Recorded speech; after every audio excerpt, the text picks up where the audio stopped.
Hola, ¿qué tal? Soy Sergio Dextre y hoy les voy a hablar sobre memoria o lógica.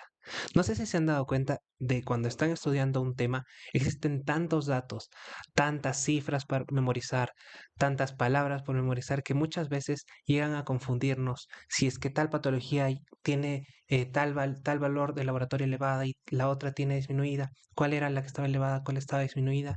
Y esto ha llevado a que nos lleguemos a frustrar, que lleguemos a confundir y que esto se arme un lío en nuestra cabeza.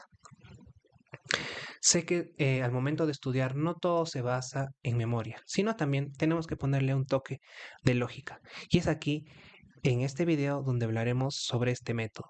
Es un método que ya han ido aplicando y que mucho se habla, sin embargo, poco se aplica, ya que únicamente las personas se basan en memorizar y poco en pensar realmente lo que sucede. Y van a ver que es algo muy sencillo y que va a ayudarnos a poder recordar de manera más sencilla y si no pensar cuál era la alteración y que nos lleve a la respuesta.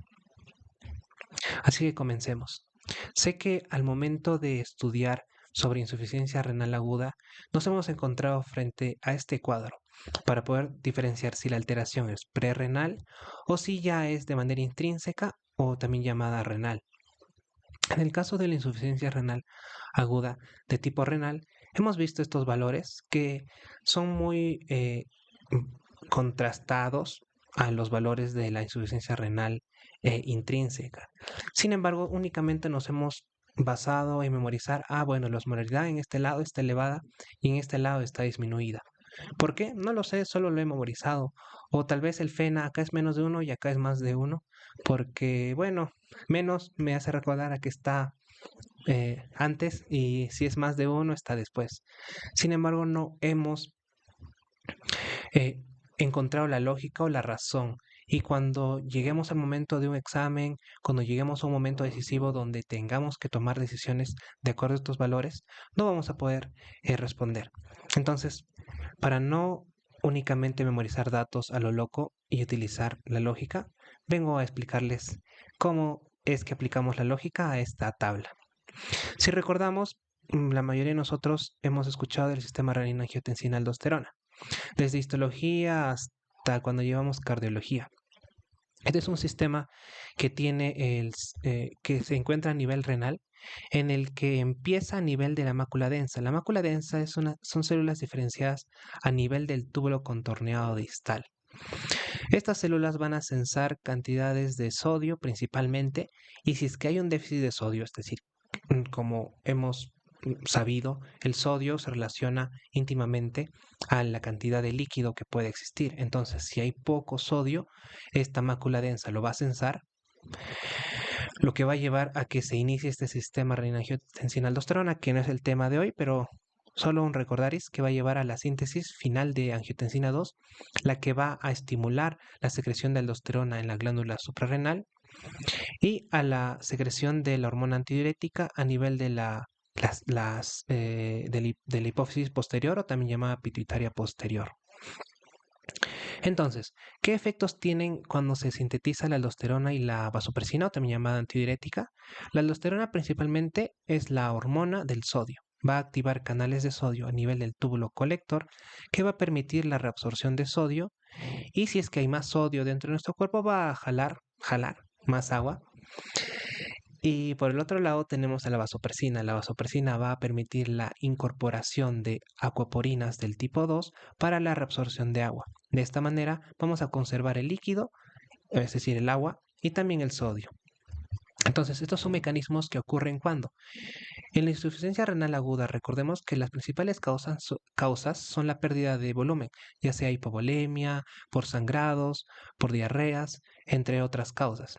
Puede ser también deshidratación. Entonces, todo este sistema se va a activar frente a esta patología.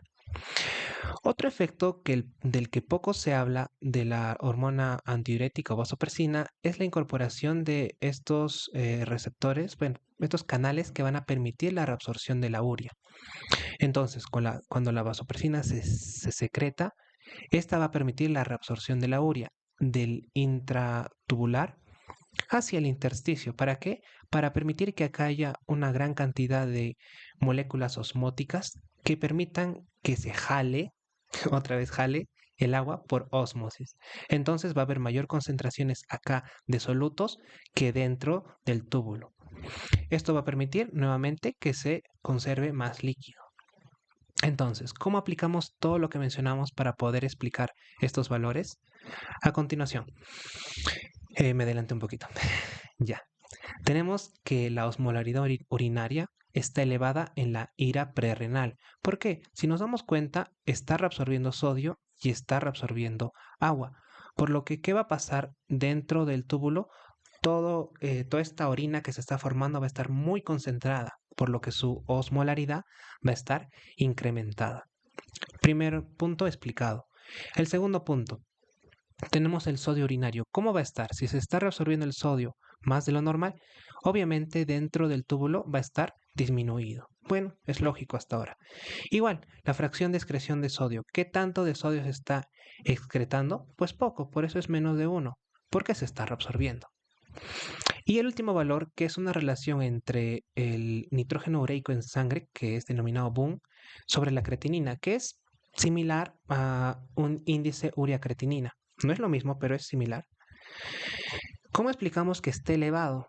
Lo que sucede, nos hemos dado cuenta que la urea se reabsorbe. Entonces, si se reabsorbe la urea, ¿cómo va a estar esta urea en nuestra sangre? Elevada. Por lo que este índice y la creatinina no se altera en la ira prerrenal o no se suele alterar en este punto. Por lo que, ¿cómo va a estar este índice? El numerador es mayor que el denominador, por lo tanto, el resultado va a ser mayor. Entonces ya tenemos explicada esta columna. ¿Y cómo se explica la segunda columna? Bien, pues en la segunda columna se llama ira renal o intrínseca porque específicamente ya se dañó parte del riñón, por lo que esto va a condicionar a que estos mecanismos empiecen a fallar, por lo que no se reabsorbe sodio y no se reabsorbe agua. ¿Qué es lo que sucede? La osmolaridad de la orina va a estar disminuida. Es decir, esta orina va a estar diluida. ¿Por qué? Porque el líquido se está perdiendo. Segundo, ¿cómo estará el sodio urinario? El sodio urinario va a estar incrementado. ¿Por qué? Porque no se está reabsorbiendo, porque la aldosterona no está funcionando bien, no están reabsorbiendo estos canales de sodio, por lo que va a estar incrementada. De la misma manera, ¿cómo va a estar el fena? El fena va a estar incrementado, por la misma razón que ya se explicó. Y este índice, ¿qué sucede con este índice? Como la urea se está fallando en su reabsorción y ya hay un daño renal, entonces la urea reabsorbida va a disminuir. ¿Y qué va a pasar con la creatinina? Va a incrementarse. Por lo que este resultado, ¿cómo va a ser? Cuando el denominador es mayor al numerador, pues el resultado va a ser menor. Y así explicamos de manera tan sencilla este cuadro. Bien, otra manera de poder aplicar es combinándolo con otros métodos. Por ejemplo, hemos visto muchas veces este cuadro que sirve para poder explicar la síntesis a partir del colesterol, de los mineralocorticoides, de los glucocorticoides, de los andrógenos. Sin embargo, este ha sido un cuadro que es muy difícil de poder memorizar. Pero si nosotros lo hacemos sencillo, va a permitir que podamos entender la fisiología y entender la patología de alguno de los déficits principales. Existen tres déficits principales, que es el déficit de la 17 alfa hidroxilasa, de la 21 hidroxilasa y de la 11 beta hidroxilasa. Estas tres enzimas son las más importantes y son las que van a desarrollar algún tipo de patología. Entonces, ¿cómo lo memorizo? Bien, estas son las patologías. Vamos a imaginarnos que estamos en una carretera. Entonces, esta es la carretera principal que tiene un desvío. Este desvío lleva a dos vías. Bien, hasta ahí todo claro. El colesterol va a ser un camioncito que va a viajar por por estas vías, por estas rutas. Entonces va a tener tres vías, tres destinos. El primero es para los mineralocorticoides, el segundo es para los glucocorticoides y el tercero es para los andrógenos. Entonces, cada uno de estos tres va a corresponder a una zona de la corteza suprarrenal. Esta es la zona glomerular, fascicular y reticular, para ponernos más o menos en contexto. Entonces, volviendo a la vía. esta vía, esta ruta, va a tener que pasar sobre un río. Sabemos que para que una carretera pase sobre un río requiere un puente. Entonces, va a haber un puente muy grande que va a ser utilizado por ambas vías, por la primera y por la segunda. Esta vía, este puente va a estar controlado por la policía. Bien, continuemos. Más allá de la ruta vamos a encontrar que también existe otro río que vamos a tener que pasar por dos puentes. En este caso no es un puente en común, sino son dos puentes muy similares, son gemelos. Por eso se llaman puentes gemelos. Y para que puedas pasar de esta ruta principal hacia las otras dos rutas, vamos a necesitar pasar otro puente. Este puente se llama el Puente San Pedro. Eh, en este caso, este primer puente descrito que correspondía a la policía nos va a hacer recordar que sé que en algunos países la edad para poder conducir es 18 años, en otros 21 años. Entonces vamos a tratar de decir, no, 18 años es muy joven, entonces más o menos 21 años. Estos policías van a revisar de que los conductores sean mayores de 21 años para poder conducir, ¿ok? Más o menos así. Y este puente gemelos, bueno, estos puentes gemelos se llaman así porque ambos tienen un 1. Entonces nos hace recordar a la 11 hidroxilasa. Esto nos hace recordar a la 21 hidroxilasa. 11 porque tenemos dos unos. Entonces dos unos, dos gemelos, más o menos así. Y en el caso del puente San Pedro, ¿por qué el número 17? Por encima de 17 hidroxilasa. Pero Pedro, ¿por qué me vas a recordar a 17? No sé si hay algunos que les gusta el fútbol. Había un jugador llamado Pedro en el Barcelona, Pedro Rodríguez, que llevaba el dorsal número 17. Entonces, más o menos eso nos hace recordar al número 17. Entonces ya tenemos las tres vías. Y ahora, ¿cómo esto va a ser aplicado a la patología? ¿Cómo me va a ayudar a explicar? Entonces, aquí es donde yo les voy a hacer razonar. Entonces, tenemos la primera deficiencia enzimática, que es la 17 alfa hidroxilasa. Recordemos, ¿dónde estaba 17? En el puente San Pedro. Entonces, este puente estaba aquí. Si es que hay déficit de este puente, ¿qué va a suceder? ¿Vamos a llegar a estos lados? No, solo vamos a poder llegar a este lado, por lo que los mineralocorticoides van a estar elevados. Recordemos, el principal mineralocorticoide, o el más importante, es la aldosterona. La aldosterona va a permitir la reabsorción de sodio, como ya hemos visto, y la eliminación de potasio. Por lo que si hay mucha aldosterona, va a haber mucha eliminación de potasio. Si es que la aldosterona reabsorbe mucho sodio, va a reabsorber mucho líquido y esto va a llevar a que se incremente la presión arterial. ¿Cómo va a estar el cortisol? Si nos damos cuenta, no va a llegar al destino de los glucocorticoides, por lo que va a estar disminuido. Y al nivel de los andrógenos tampoco va a llegar, por lo que también va a estar disminuido. Bien, continuemos con la explicación de las siguientes déficits enzimáticos. Vamos a borrar esto y ahora vamos con esto. Otro color. Ya. Entonces, a nivel del déficit de la 21 hidroxilasa, recordemos dónde estaba 21. 21 es la primera enzima, que era un puente que compartía ambos, ¿verdad? Que era el control policial. Entonces, como no va a haber pase, ¿qué va a suceder? Va a haber un aumento de andrógenos. ¿Cómo van a estar los mineralocorticoides? Disminuidos. Si es que no hay aldosterona, no hay eliminación de potasio, por lo que este potasio va a incrementarse. Como no hay reabsorción de sodio, ¿qué va a pasar con la presión arterial? Va a disminuir. No hay pase hacia los glucocorticoides. El cortisol, ¿cómo va a estar? Disminuido. Y los andrógenos elevados. Y ya explicamos el segundo déficit enzimático. Vamos a pasar al tercer déficit y último. Vamos a ponerlo otra vez con rojo. Entonces, la 11 beta hidroxilasa era el segundo puente de estas dos vías, que eran los puentes gemelos. ¿Qué sucede? Que el colesterol solo va a ir hacia los andrógenos, no va a llegar a glucocorticoides ni a mineralocorticoides. Entonces, ¿cómo van a estar los andrógenos? Elevados. ¿Cómo va a estar la aldosterona? Disminuida. Pero ¿qué sucede? Vamos a seguir en esta historia. Recordemos que este puente está más cerca al destino que el anterior, que era el puente de 21. Entonces, como está más cerca, pues uno puede bajarse del carro, no hay puente, me voy caminando, más o menos para continuar con la historia. Entonces, existe, lo que sucede es de que acá hay un precursor, precursor a la aldosterona que se llama 11-deoxicorticosterona.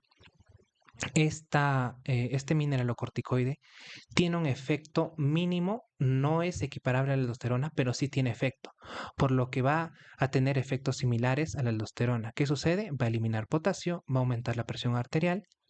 Sin embargo, los glucocorticoides, obviamente sí no va a haber una llegada a su síntesis, por lo que van a estar disminuidos. Y bien, ya explicamos estas alteraciones. Finalmente, para poder explicar su presentación, existe otra forma de poder decirlo. Aquellas deficiencias enzimáticas que comiencen con uno van a ir con presión arterial elevada. Es decir, aquellas que tengan un 1 al inicio y continúen con otro número, sucede esto. Y aquellos que terminen en 1 va a ocasionar la virilización de quienes, de las mujeres. Entonces, a ver, vemos si es que se cumple esta regla. Esta 17-alfa hidroxilasa comienza con 1, por lo que, ¿qué sucede? La presión arterial va a estar elevada. Muy bien. La 21 termina en 1, por lo que, ¿qué va a pasar? Va a haber virilización de las mujeres. Y el tercero empieza y termina en 1. ¿Qué sucede? Va a haber presión arterial elevada y virilización de las mujeres. Y bien, así se explicaron estas deficiencias enzimáticas de manera tan sencilla. Recomendaciones finales sobre este método. Lo que intenta hacer este método es convertir lo complicado en términos sencillos para poder tener una lógica y que pueda ser más fácil, no memorizándolo, sino tratando de tener lógica y analizar la situación. No requiere mucho esfuerzo si nos damos cuenta, no me he puesto a aprender mnemotecnias, no he hecho acrónimos, no he hecho palacios mentales únicamente. Lo que he hecho es tratar de simplificar y llevarlo a un escenario más sencillo. Aplicación limitada, no en todo se puede aplicar. Lastimosamente, necesitamos aplicar otros métodos para memorizar. Hay cosas que son muy de memoria que no van a tener tanta explicación con este método. Y cuarto, es combinable con otros métodos. Como nos hemos dado cuenta, el método de la lógica se puede combinar con el método de tratar de crear una historia, como la historia de los puentes. Y eso nos ha ayudado a poder entender, a combinar dos métodos. Espero que les haya servido. Voy a tratar de continuar subiendo videos de estos métodos porque hay muchos por los que tenemos que conversar.